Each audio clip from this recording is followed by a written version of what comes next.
Hey beautiful mamas, welcome back to my channel. If it is your first time here, my name is Kate Santana and I am a wife and a mom of 16-month-old Olivia Joy, and my husband and I are hoping at some point this year to grow Sweet Home Santana. So you are going to hear me talk today about a preconception appointment that I had with my doctor this week, and I'm going to give you all of the details of our conversation and what I am personally doing to get ready to conceive.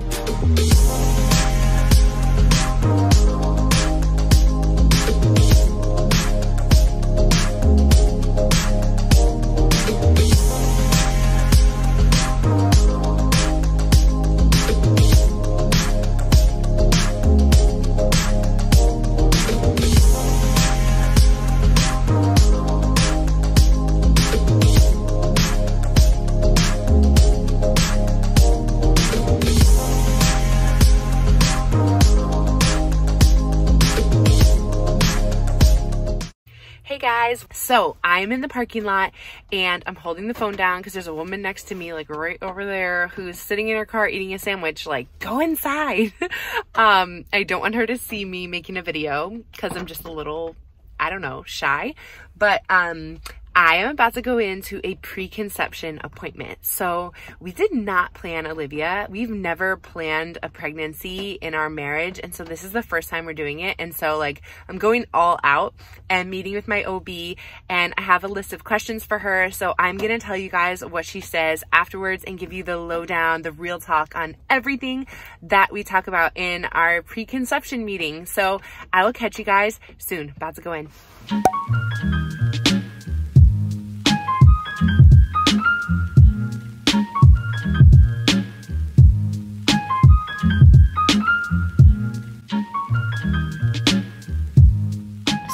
Let's go ahead and jump in. Disclaimer, obviously we know that with any kind of planning, at the end of the day, we are not in control of me getting pregnant fully, right? Like God is in control and we trust him. We do believe that he has other children for us. At the same time though, we trust him and that his plan for us is good. This is just me taking good care of myself and being a good steward over my body and what God has given me. So I'm not saying that these things equal baby, but this is what I'm doing to prepare and what my doctor told me I should be focused on. So the first thing my doctor said is that I should start eating as if I were pregnant now, not that I have to like cut out, what do you have to cut out when you're pregnant again?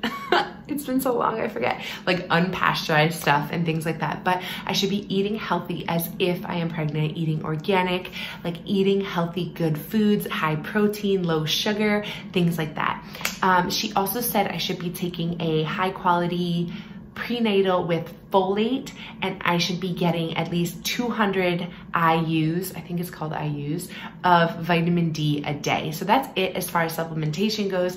On my own, I'm also taking some cod liver oil, pills, and what else am I taking? Oh, some calcium. But those are the two things that she recommended.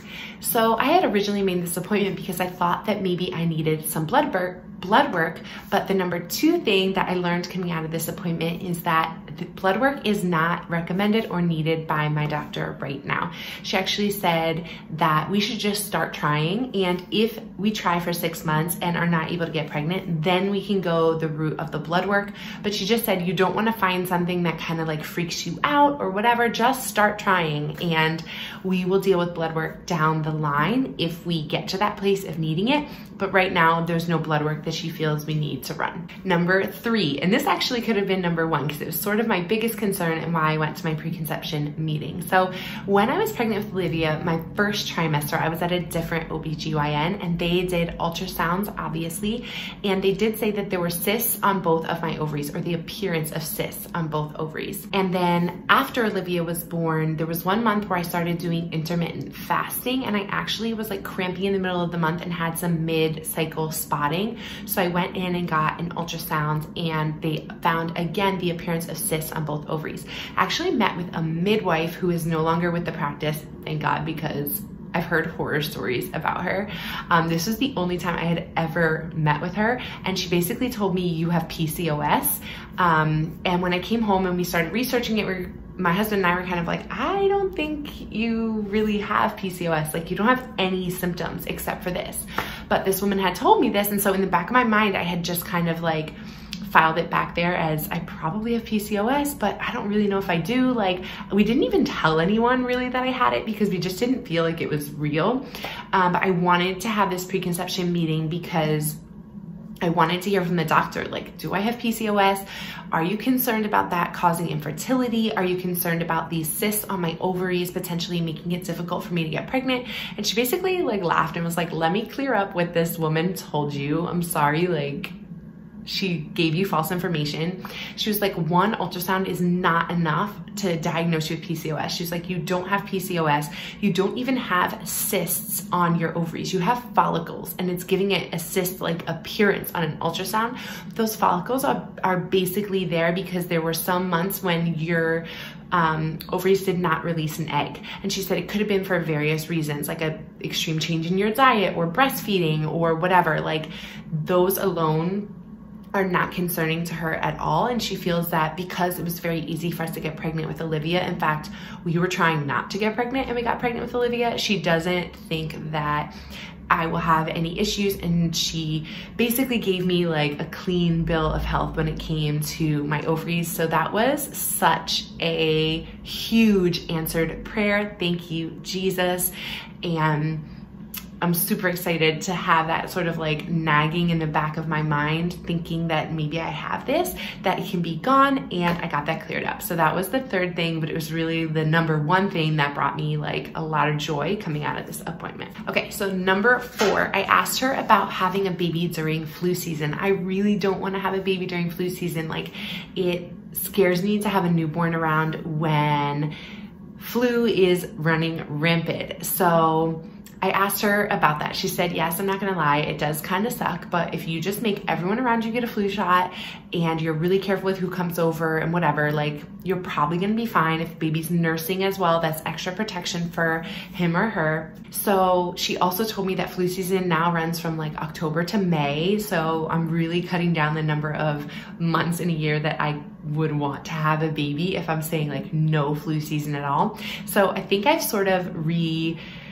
thought about what I want, and I just don't want a winter baby, like, because I know flu season goes to May, and that's like full on spring, even almost close to summer. Like, I'm fine with that because we can be outside. I think I just don't want a baby in the middle of winter, like December or January, where I'm stuck inside, not only with a newborn, but also with a toddler and flu season on top of that. Like, I don't do as well when I need to be inside every day. I really am someone who likes being outside. And when Olivia was born at the end of September, it took a few weeks to like recover, but by the time I really wanted to be outside with her, it was the end of October, November, and it was cold out, and it just was like this very long winter with a small baby, and I don't want to do that again. So if you do the math, you can kind of figure out that we aren't going to start trying for a baby for a little bit of time still, because I think if we got pregnant this month, we'd have like a December baby.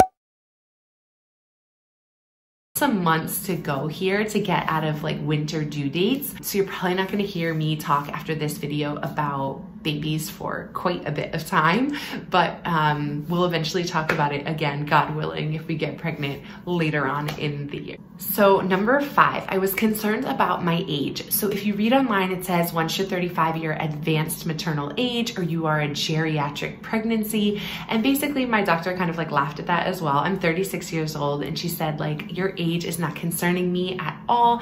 Really, I'm just gonna treat your pregnancy like any other pregnancy. If it's low risk, then it's low risk. At this particular practice, there's an OBGYN who I met with for my preconception consult, and then there's a midwife.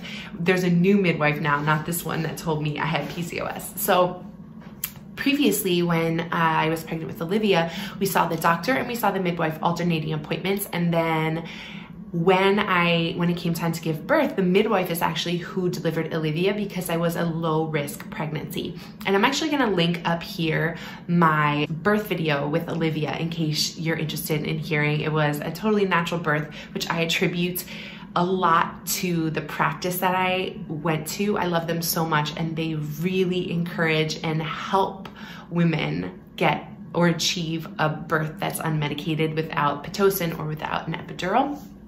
But anyway, I was asking her, you know, now that I'm 36, am I considered high risk to you just because of my age? Will I still have a chance to deliver with the midwife, or will I automatically have to deliver with you? I hope she didn't take that as like, I don't want to deliver with her, because I love her a lot, but I just wanted to know if I would be delivering with her or would potentially also be delivering with the midwife. And she said, no, as long as my pregnancy is like low risk, my age doesn't make it high risk. And she basically said she doesn't get concerned about women's age or like watching them more carefully until 40, which is good to know for me, because that gives me a bit of time to still have babies where I'm not considered high risk, just based on my age. And number 6, she was just really encouraging. She made me feel like, you're gonna be back here and you're gonna be pregnant and I'm gonna see you and it's gonna be so exciting. And she basically eliminated all of my fears, which is a reason why I'm so glad I went to have a preconception appointment. And if you have an OBGYN who offers these appointments, I suggest going as well. It was